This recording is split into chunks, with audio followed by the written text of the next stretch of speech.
It's the THEMOSHOW Chicago, and we are back again, this time on a somewhat sunny day. The sun is struggling to come out, but if you haven't been outside, come out and get you some sun. Don't let the corona keep you in. Come out and get you some fresh air.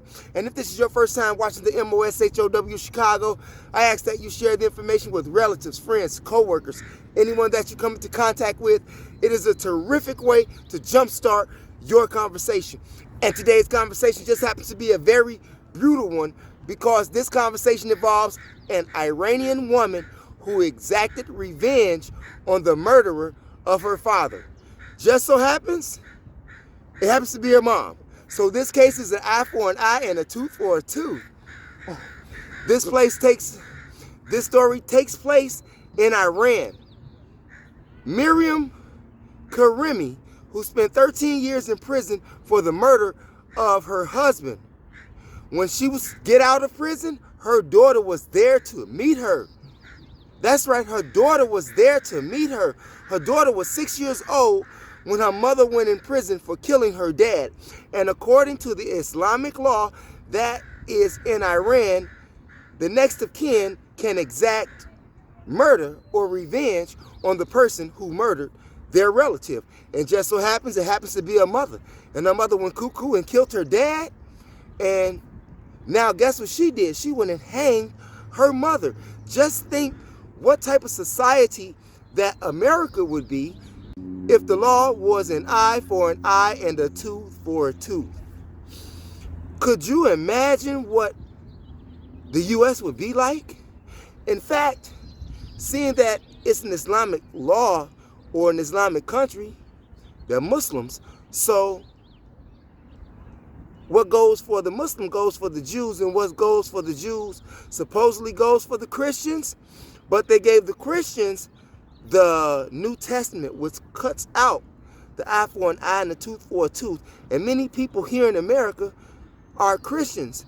However, if they went by the old law of Moses, who told people to do the eye for an eye and tooth for a tooth, could you imagine what this country would be like?